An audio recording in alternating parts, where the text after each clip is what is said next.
Okay, so good day, sirs and ma'am. So let us discuss the strategy review template for the first quarter calendar year 2024.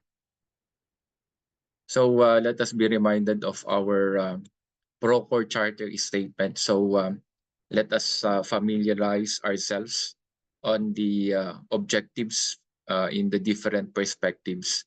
So sa resource management, dalawa yung ating objective.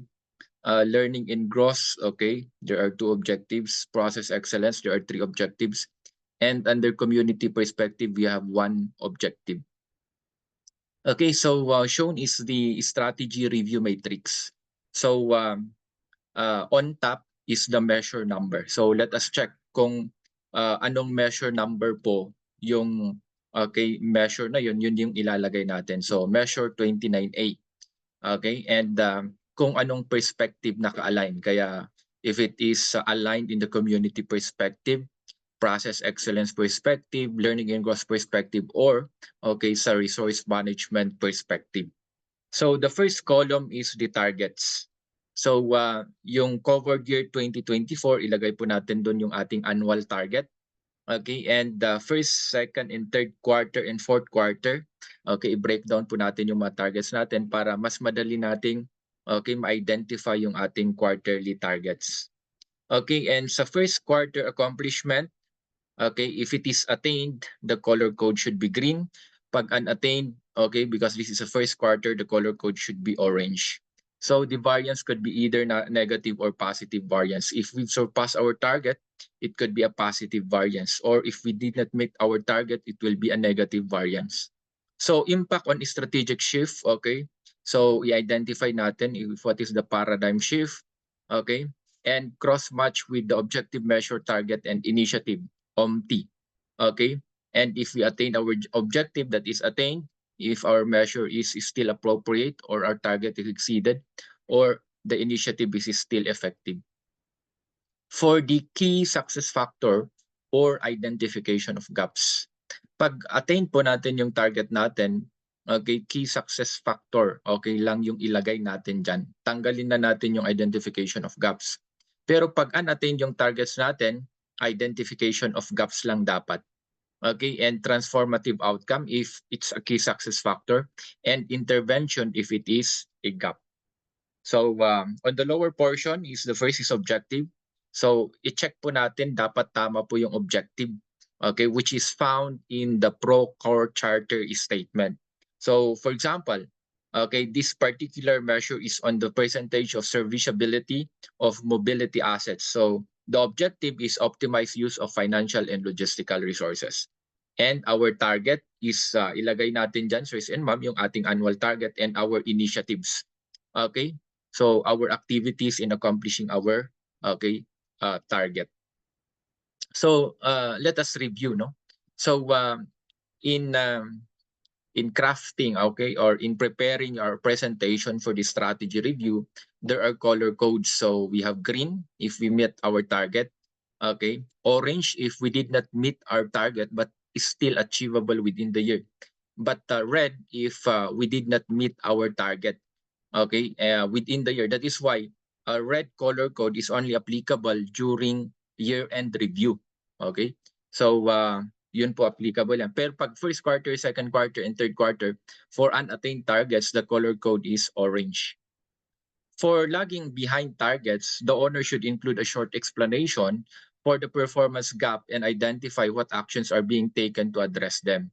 Okay, in identifying the performance gap, the measure owner shall ensure to surface the root cause of the problem by using analytical tools, analysis, rather than narrating a subjective explanation.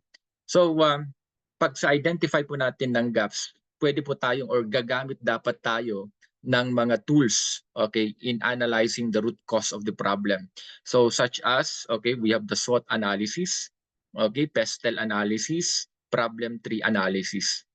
For program budget dispersed ahead of its schedule, the owner should include a short explanation for the disbursement gap and identify what actions are being taken to address them. Okay, so if the reason for the unattained target is budget, we should also prepare a short explanation. Okay, the secretariat should provide the review committee with all the documents at least 1 week before the scheduled meeting. So let us be reminded of this because this is a directive, no, coming from the CPSM. Okay, that we need to submit, okay, the documents, the presentation 1 week, okay, before the scheduled meeting for our panel to review, to read, okay, and they have an advanced knowledge on the presentation of our unit head. Attendees are expected to have read the report and be ready to discuss and answer the questions. Okay, so let us prepare our head of office who will present the presentation so that they will be adept on the content of the reports. Okay, so cross-matching with objective measure, target, and initiative, or OMT. Okay, so ang pag-cross-match, sirs and ma'am, is a method or a way for us to counter-check the 4 essential components of the scorecard. So cross-match the result accomplishment for a period under review by asking the questions, okay, such as, okay, is the objective being achieved or not? That is why, okay, i-identify natin pag ina-achieve ba natin yung target or hindi na-achieve. Is it achievable? Okay, kaya pwedeng pag hindi pa rin, for example, for the first quarter, hindi natin na-achieve, ilagay natin doon na achievable because it's still achievable within the second or third quarter. Is it relevant? So if the measure is still responsive or appropriate, okay, is still responsive or appropriate, ilagay din natin doon. Is the target being attained or not? Is it attainable or not? That is why pagka hindi natin na-attain, okay, attainable, okay, or pag na-attain natin, attain target. Why is it that it is still attainable? Because we can achieve that in the succeeding quarters. Okay, is the initiative still effective? Okay, so we need to ask this question, no? Does it need to be changed, replaced, discontinued, sustained, or enhanced? So shown is the strategy review matrix sample by the Highway Patrol Group, no? In cross-matching. So okay, objective is attained, the measure is still appropriate, the target is exceeded, okay, and the initiative is still effective. Okay, next is the identification of gaps or key success factors. So unahin natin, sirs and ma'am, pag sinabi natin gaps, it is applicable if we did not attain our targets. So if we talk about gaps, this is synonymous with lapses, shortcomings, okay, failings, deficiencies, and weaknesses. And they are often identified if performance or actual accomplishment for a period or quarter did not met the set targets or we have a negative variance.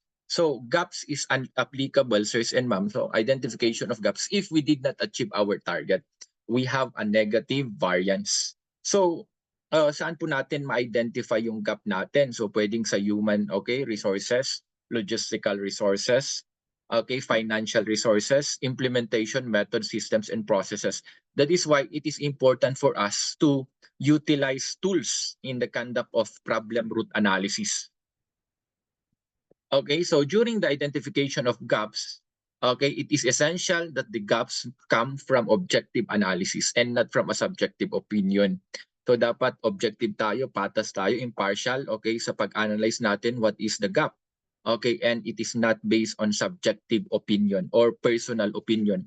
Okay, our analysis should be backed up by data, it should be backed up by, okay, memorandum or any supporting documents to support our claim, so that it will not result to an opinion. Thus, it is highly encouraged that the measure owner shall make a careful analysis in determining the gaps. Any problem analysis tool may be used to surface the root cause of the problem. So example of tools, no, in determining the root cause, okay, of the problem. So we have problem tree analysis, okay, fishbone analysis, okay, or other way, okay, or why analysis templates yan. Yung hindi pa na-mention dito is yung, okay, SWOT analysis, strength, weaknesses, opportunities, and threats. We have also the PESTEL analysis. We have also the SARA analysis. Okay, next part of the matrix is the key success factor.